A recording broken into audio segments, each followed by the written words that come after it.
Assalamualaikum warahmatullahi wabarakatuh. Selamat datang kembali di channel Sobat Wanita. Pernahkah dengar hadis seperti ini? Satu langkah wanita keluar rumah tanpa menutup aurat, satu langkah pula ayahnya hampir masuk neraka. Satu langkah seorang istri keluar rumah tanpa menutup aurat, satu langkah suaminya hampir masuk neraka. Maka aku tanggung dosa-dosanya si dia dari ayah dan ibunya. Dosa apa saja yang telah dia lakukan, dari tidak menutup aurat hingga ia meninggalkan sholat. Semua yang berhubungan dengan si dia aku tanggung, dan bukan lagi orang tuanya yang menanggung. Serta akan aku tanggung semua dosa calon anak-anakku. Jika aku gagal, maka aku adalah suami yang fasik, ingkar, dan aku rela masuk neraka. Aku rela malaikat menyiksaku hingga hancur tubuhku.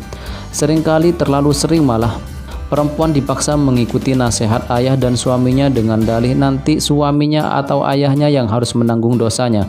Dua hadis di atas dikutip berulang-ulang sampai kita lupa mengkritisinya. Lupa kalau di Al-Quran dinyatakan setiap orang mempertanggungjawabkan amalnya masing-masing dan tidak menanggung dosa orang lain. وَلَا تَزِرُ وَازِرَةٌ وِزْرَ أُخْرَى وَإِن تَدْعُ مُثْقَلَةٌ إِلَى حِمْلِهَا لَا يُحْمَلْ مِنْهُ شَيْءٌ وَلَوْ كَانَ ذَا قُرْبَى إِنَّمَا تُنذِرُ الَّذِينَ يَخْشَوْنَ رَبَّهُمْ بِالْغَيْبِ وَأَقَامُوا الصَّلَاةَ وَمَنْ تَزَكَّى فَإِنَّمَا يَتَزَكَّى لِنَفْسِهِ وَإِلَيْهِ الْمَصِيرُ. Dan orang yang berdosa tidak akan memikul dosa orang lain. Dan jika seseorang yang dibebani berat dosanya memanggil orang lain untuk memikul bebannya, itu tidak akan dipikulkan sedikit pun, meskipun yang dipanggilnya itu kaum kerabatnya. Sesungguhnya yang dapat engkau beri peringatan hanya orang-orang yang takut kepada azab Tuhannya, sekalipun mereka tidak melihatnya, dan mereka yang melaksanakan sholat.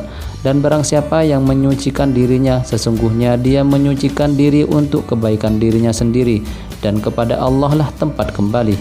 Lalu bagaimana dengan dua hadis di awal tadi? Dua-duanya adalah hadis palsu, alias tidak ada sanadnya. Tidak ada jalur periwayatannya yang sampai kepada Rasulullah SAW. Terbukti Nabi tidak pernah bersabda seperti itu. Memang miris kadang hadis palsu bisa sangat populer. Meskipun kitab-kitab hadis sudah direvisi dengan tarjih dan penjelasan, segala usaha penyaringan keautentikan hadis sudah dilakukan. Semua hadis pernah menjadi bahan penelitian, tetapi tetap saja dari zaman ke zaman masih dipopulerkan oleh dai yang kurang mumpuni pengetahuan hadisnya. Padahal Nabi sudah mengancam menyiapkan kursi khusus bagi yang berdusta atas nama Rasul. Dan jangan sampai kita yang menjadi penyambung dusta. Tetapi sebenarnya kita memang bisa saja terkena dosa karena dosa orang lain. Misalnya jadi pelopor suatu dosa, membuat orang-orang menjadi biasa dengan perbuatan dosa tersebut. Ingat, memerangi kemungkaran itu tidak dengan berbuat kemungkaran yang lain. Man sanna fil islami sunnatan sayyi'atan kana alaihi wizruha wa wizru man amila biha min ba'di min ghairi ay yanqusa min awzarihim syai'un.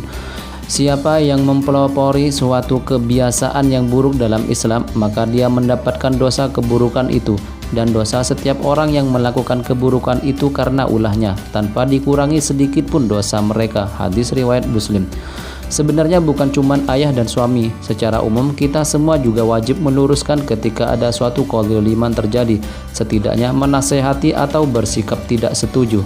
Man ra'a minkum munkaron falyughayyirhu biyadihi fa illam yastati' fa bilisanihi fa illam yastati' fa biqalbihi wa dzalika adhaful iman.